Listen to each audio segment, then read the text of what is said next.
I've given the people that, or some of the people that I see in the audience, I think I should have chosen a more boring title, because I may be telling some of you stuff that you already know. What I am going to talk about today is a kind of a very high-level discussion of the U.S. natural gas market. And I'm going to talk about what I see as the real drivers of medium to long-term dynamics in the natural gas market.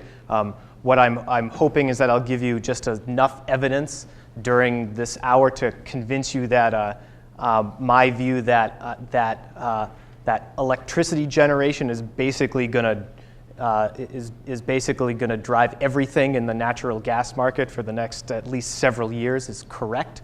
So first of all, I should have chosen a more boring title, and second of all, I inadvertently cribbed the title of this talk from a recent report that came out from MIT, which is worth a read if you have time to sit down with several hundred pages of stuff. The other thing that I just want to say at the outset is that if anybody is interested in learning more about the natural gas market in particular, and really the North American natural gas market, there are two books that I would like to advertise here at the beginning of my talk, which I did not write, so there's no conflict of interest here. One of them is a bit old at this point, but it's just called The Natural Gas Industry by a guy named Arlen Toosing. And another one, which is more recent, which is called The Global Oil and Gas Business, right, which is less about the North American industry per se. But both of these are very good and very readable. I do not know if our library has either of these. So anyway, okay. So the first part of my talk today is really more descriptive than anything else, just about the U.S. natural gas market. And really a lot of what I have to say would also apply to the broader North American market as well. Right? So the reason that anybody cares about natural gas right now is primarily environmental. Right? So compared to burning coal for electricity, right, and compared to burning petroleum in our vehicles, using natural gas as a fuel, right, for transportation or power generation or whatever, has a much lower carbon footprint, right, than coal or oil, and there are also lower associated emissions of other pollutants that we currently regulate. So, things like oxides of nitrogen and SOx and things like that. Okay? There's still some amount of debate in the scientific community about the magnitude of these numbers, right? So I will have to say, 50% of the carbon footprint and 60 to 85% fewer NOx emissions, plus or minus some scientific error that I don't entirely understand. But as sort of an order of magnitude, I think these are okay. Okay. Just to sort of reinforce the interest, even if when you think about the entire life cycle of energy production, okay, everything from mining ore, right, or extracting fuels, right, to transportation and ultimately disposal, things like that. In electricity, life cycle emissions are almost completely dominated by the combustion of coal. Okay, so in Pennsylvania, right, 85% of all of the life cycle emissions associated with electricity production in this state are due to burning coal. Okay, so burning natural gas, burning oil, extraction, transportation, all of these other things for electricity production in Pennsylvania are basically in the noise. Okay? And so and this, I think, is a sort of a powerful motivator for wanting to use natural gas instead of coal if we're concerned about environmental impacts, because displacing coal combustion with just about anything else will have a fairly big impact.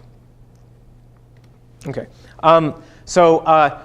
Pennsylvania has gotten a lot of attention recently because of the Marcellus Shale play, but in terms of overall gas production, we are still a fairly small fish in the pond, right? So this will change as the Marcellus activity ramps up, but right now Pennsylvania is about 10th or 11th in terms of onshore natural gas production, right? So the big states are, Texas, Wyoming, Oklahoma, Louisiana, primarily the Gulf Coast and Rocky Mountain states, right? And this is just onshore. Okay? If you include offshore, right? So primarily in the Gulf of Mexico, right? Our offshore production of natural gas is, on an order of magnitude equivalent to Wyoming's production, right? So if we were to include offshore, you would see Texas, for example, right, have an even bigger slice. Okay, and so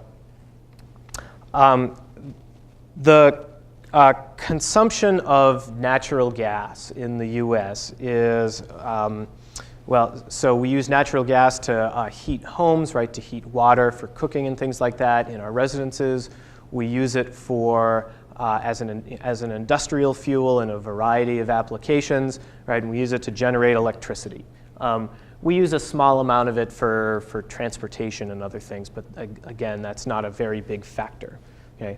On an annual basis, the U.S. uses around almost 23 trillion cubic feet, which is just a little bit more than what we produce every year, right? So we are a sort of a net gas importer, right? And those imports primarily come from Canada, right? And there's some from Mexico, right? So what gas we do import,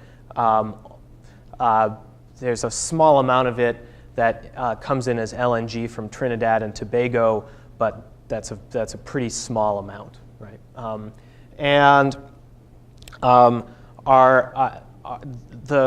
Our position as a net importer of natural gas, right, is not a development that is decades old, right? So our imports have increased a lot in about the past 20 years.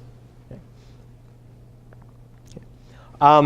On a sectoral basis, there has been almost no growth in natural gas demand since the mid-1990s, except in electric power generation. Okay, so residential use of gas, commercial use of gas, industrial use of gas, they all sort of have their ups and downs. In magnitude and as a share of total national natural gas consumption, the only area that's really seen any growth in about the past 15 years or so is electricity. Okay. This is a picture of the North American natural gas pipeline system, right? And it's a very, very extensive system. And what's not really in this picture are pipelines that extend up into Canada, right, and down into Mexico, but there are a number of those. And so because of this, the North American North American pipeline system and the North American natural gas market are very highly integrated, right? And so it's to think about just a U.S. natural gas market, for example, is not really the right way to think about it because the market really extends on a continental scale. But even though this is just a picture of the U.S., it gives you a sense of what the what the pipeline network looks like, right? And in particular, let me see if I can. Here we are. I think this is the laser. Okay.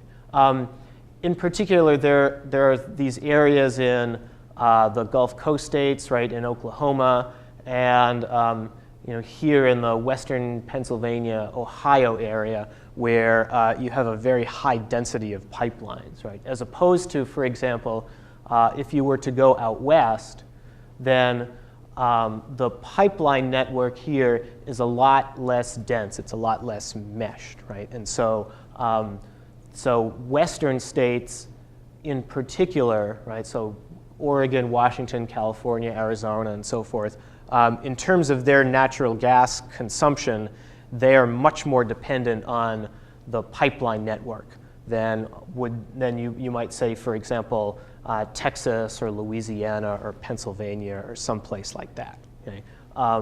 And so, areas, the West in particular is an area that is very dependent on the pipeline network, but there aren't a lot of pipelines that actually go there, right? Because you don't have the density of population, right? So you have these you have lines connecting particular supply and demand centers, but there isn't the density that there is out east, right? And this became a problem for California in 2000 and 2001 during their energy crisis, because there was an explosion on I don't remember which of these two pipelines it was. I think it was this one, but there was an explosion on a pipeline that was owned by El Paso Energy, which basically cut the import capability of natural gas into California in half, right? And it was already constrained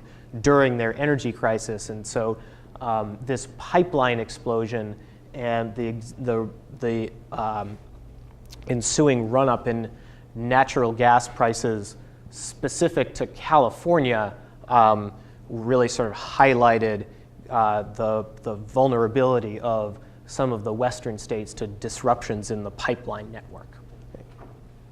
Okay. So what this picture does is basically to overlay some of the major natural gas traffic corridors on top of the pipeline network. Okay? And so if you think about sort of the major production centers, here, right, and up in the Rockies and up into Canada, and this is really where you can see the integration of the Canadian pipeline network into the U.S. pipeline network. Okay? And so what you tend to have is you tend to have flows coming from the major producing centers, right, which are primarily, in the Gulf Coast and in some of the Rocky Mountain states, kind of emanating outward from the center of the U.S., going into the Northeast, right, into the West, and then that pipeline traffic is sort of supplemented by imports primarily from Canada, right, that come in, that come in through Alberta, and then there's a pipeline or two that branch out into the West, and then there are larger pipelines that come into the Great Lakes area. Okay. So the North American gas market is very big, right? It's very highly integrated, and in terms of commodity markets, it is one of the most liquid in the world. Okay? What we mean by liquid is that within the market there are a very large number of buyers and sellers. There's a very large number of transactions. Okay? So if you were to look at the volume of natural gas futures contracts, for example, right, and figure out the volume associated with those contracts, it would be orders of magnitude bigger than the physical volume of natural gas that we actually consume, right? And so when we say this market is big and we say that it's liquid, that's really what we mean, is that there's a lot of players and there's a lot of transactions, okay? And so the market as it stands right now is the natural gas commodity market as it stands now is very highly competitive. Okay? But this was sort of not always so.